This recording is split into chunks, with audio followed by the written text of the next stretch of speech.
We held them, right? We killed them? Yes. Good. Bastards. We go there, we're like, oh, you put nothing. That's all right.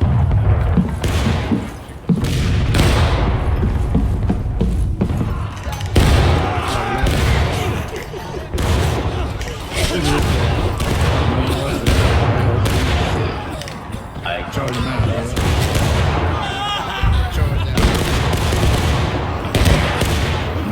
Let me have this officer.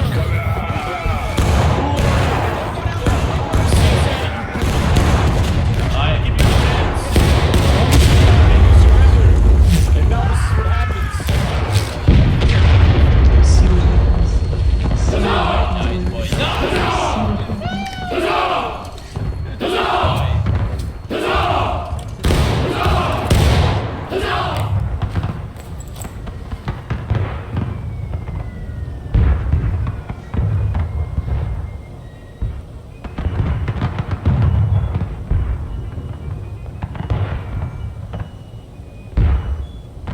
The Shenandoah and Potomac rivers had for millions of years converged and cut through the tough quartzite and softer rocks of several Appalachian ridgelines on their quest to the sea. These waters were an important factor to local commerce and industry, as the waters were used to feed canals for both boating and for water power in the many factories along their banks. With the burning of the pre-Civil War bridges by the Confederates in 1861, Union engineers had erected a pontoon bridge in early 1862 across the Potomac River at the base of the Maryland Heights to ferry wagons and horses safely. On the 14th, the pontoons were used by the intrepid Captain Benjamin Davis and 1,200 troopers of various cavalry units to cross in the middle of the night and escape the siege, and to get word to General McClellan of the town's plight. While Davis and his cavalry detachment managed to capture Longstreet's artillery ammunition wagons on their way to find the Army of the Potomac, the next morning left the town in an even tighter grip by Confederate forces. General McLaws had finished clearing enough of the mountain for his cannons to operate and set up a better road for his troops and guns, while General Walker had arrived on Loudon Heights south of the Shenandoah with his guns. Finally, General Jackson, in overall charge of the siege, had arrived down the Shepherdstown Road from the north and positioned his forces on Schoolhouse Ridge, completing the encirclement. Even the Union officers fully realized that with the giving up of the Maryland and Loudon Heights, defeat was a mere inevitability.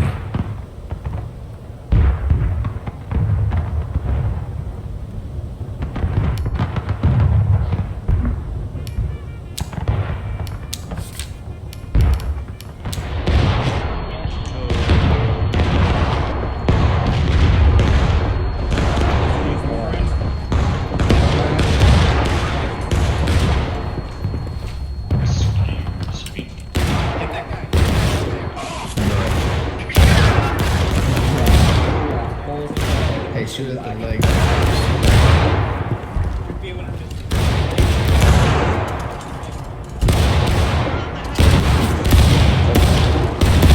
Team peak right there.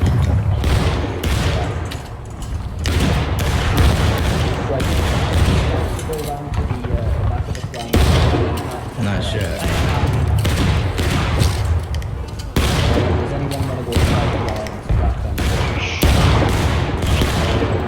They started pushing right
matter. We still have a group left. Hey, get the Rambo. Make sure you're ever on this wagon or on the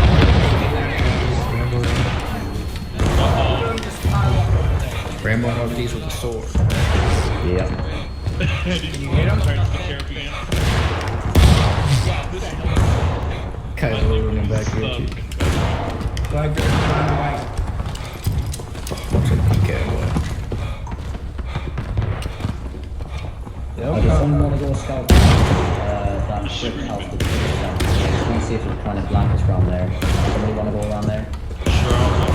Alright, mate. I've been stabbed like 7 times. I'm still alive. I can't see anybody. Then someone can scout around this side. I'll look over at the house here. That's it. Oh, you did. Going over here. Oh, nice shot. Shot. Better get this correctly. Shoot through that fence. Shoot through that fence. That red and gold is Confederate, right?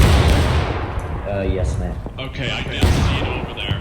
Like, a house over here. I feel like they're flanking us to the left. They're trying to doesn't seem.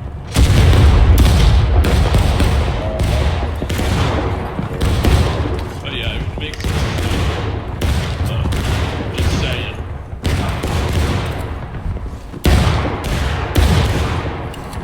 Flag bearer, get over. Jesus Christ, I need you.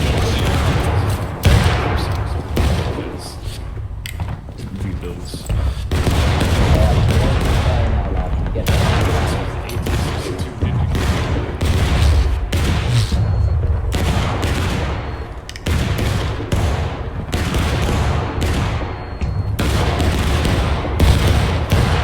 Wait, looking all right? Let me know. All right. Boys, they'll come again, don't worry.